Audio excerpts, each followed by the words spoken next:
Good evening, my lovelies. I'm Lady MCreepsta. Welcome to my realm. To those of you who have recently become members of my dark family on Patreon, welcome, my dears. Your Patreon goodies will be on their way to you in a couple of days.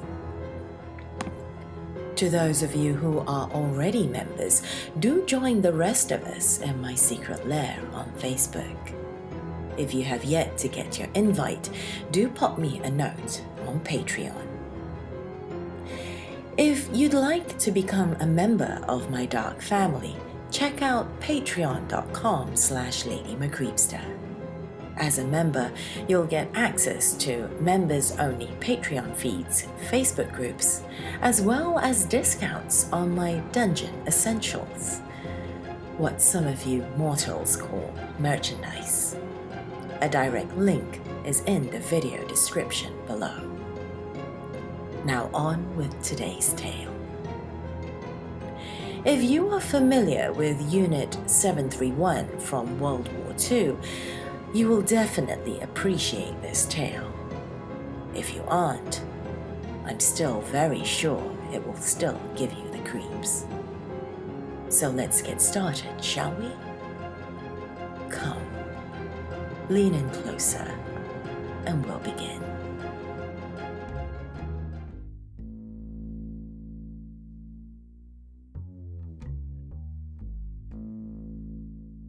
Do you ever look back on your early childhood and wonder which memories are real and which are fabrications of your overactive imagination?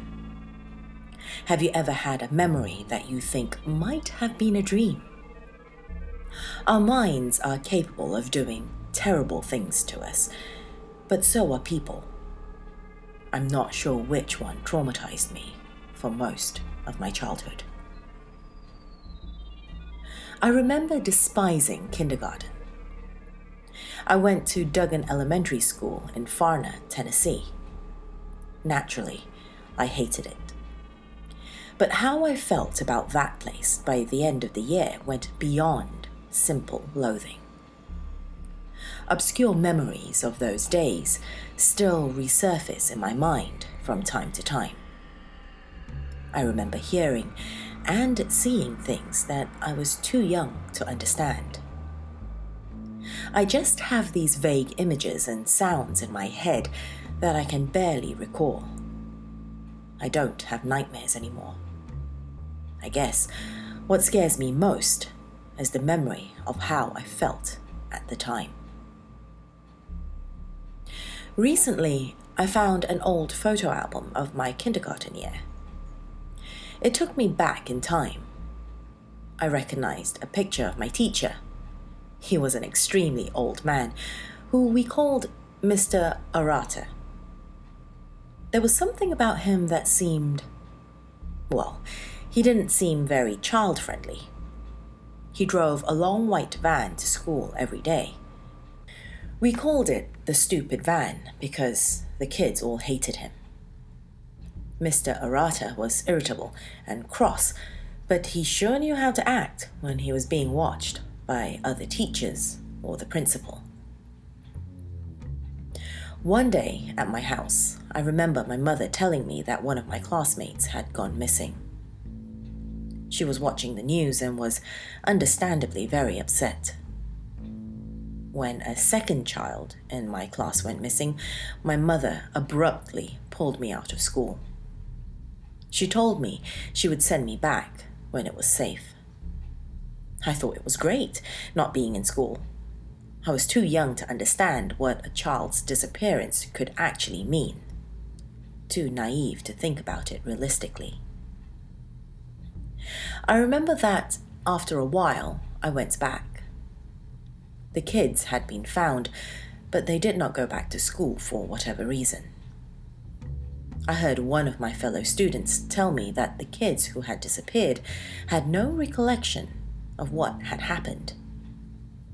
She said that they had been cut open under the belly button and stitched up. She knew those two kids well. I think her name was Katie or Kitty or something. I just assumed that she was lying through her teeth. Even as a 6-year-old, I wasn't credulous enough to believe something like that. Later on in the year, I remember the girl, let's call her Katie, talking about one of the kids who had previously gone missing, had passed away. She took a week off from school because of it. Apparently, she had kept in touch with the two kids after they switched schools. Katie said that the child had been sick ever since they found him with no memory. At this point, I thought she was making up more lies to get attention, but she did genuinely seem miserable now that I think of it. Little kids aren't that great at acting. I remember that one day, I had a terrible nightmare.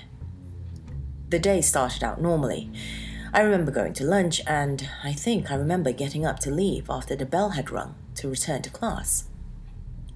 I'm not sure what happened next, because that's the last thing I remember before having the nightmare. Suddenly, I was on a table strapped down. I could see tinted windows on the narrow walls by my side. Everything was pretty dark. I was in a very cramped, rectangular room. I just sat there for a moment. Clearly, I remember looking about and feeling the straps on my wrists and ankles. I looked to the side of me, and there was a tray with surgical instruments on it. I did not know how I got there in the first place. I was confused and on the verge of tears. A man dressed like a doctor came to see me. I couldn't make out his face because it was so dark there. He just looked at me for a moment, and then he turned on a bright light that was mounted over top of me, like the kind they use when you go to the dentist. He was wearing a doctor's mask and had a blank expression on his face. I was stunned with fear. He casually reached for a scalpel and grabbed one from the tray. I began screaming and crying. He looked slightly taken aback. The man uttered a few words, but I couldn't make out what he was saying. I awoke to the harsh scolding of Mr. Arata. I was lying down asleep on the bleachers in the gym where we would wait for our bus numbers to be called. He was telling me that I had fallen asleep and missed the bus. He took me back to class and called my mother to come pick me up. I started crying as soon as I had time to think about the dream.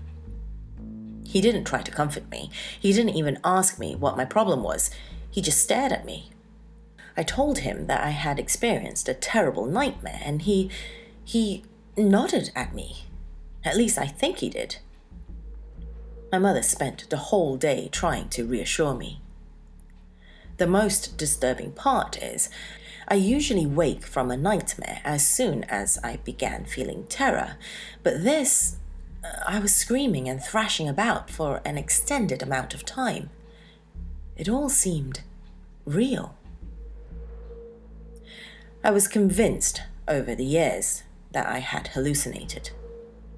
I began getting homeschooled because I was extremely terrified of going back. My parents couldn't understand how a nightmare could cause someone to have the kind of issues that I had. I had a few dreams about the experience. It wasn't like I was having a reoccurring nightmare. It was as if these nightmares were much less real than my original nightmare. They were just the original experience in dream form. They say the sense of smell is the best way to remember something. Years later, when I was a grown man, I visited my grandfather in hospital. There was something about the smell that brought me back. It made me think about that dark room. I went over to my parents' house and flipped through some of the old photo albums, looking for anything to help ease my curiosity. While I was looking through the photo album, I found a picture of the class and Mr. Arata. It had some writing on the back, but it wasn't in English. Arata is a Japanese name, so I guessed that was what language it was. I knew that one of my dad's friends spoke Japanese, so I took the photo to him and he translated it for me. I looked underneath the original text to see the scribblings that the man had left.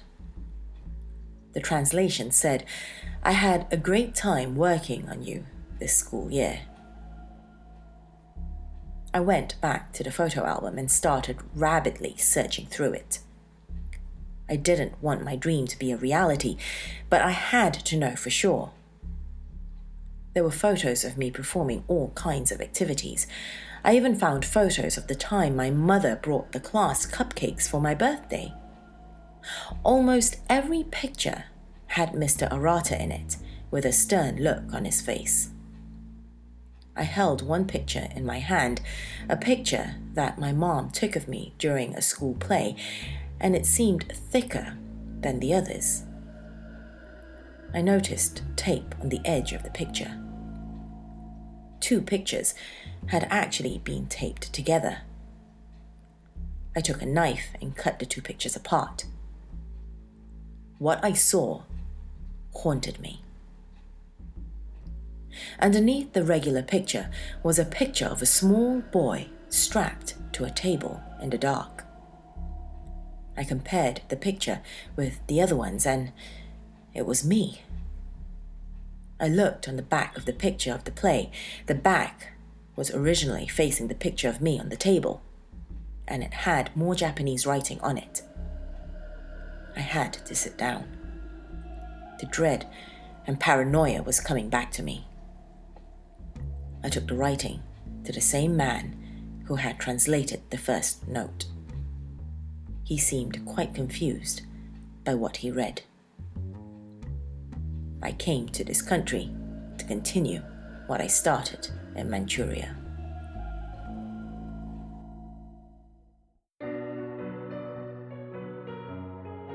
If you enjoyed that tale, do pop me a note in the comments below.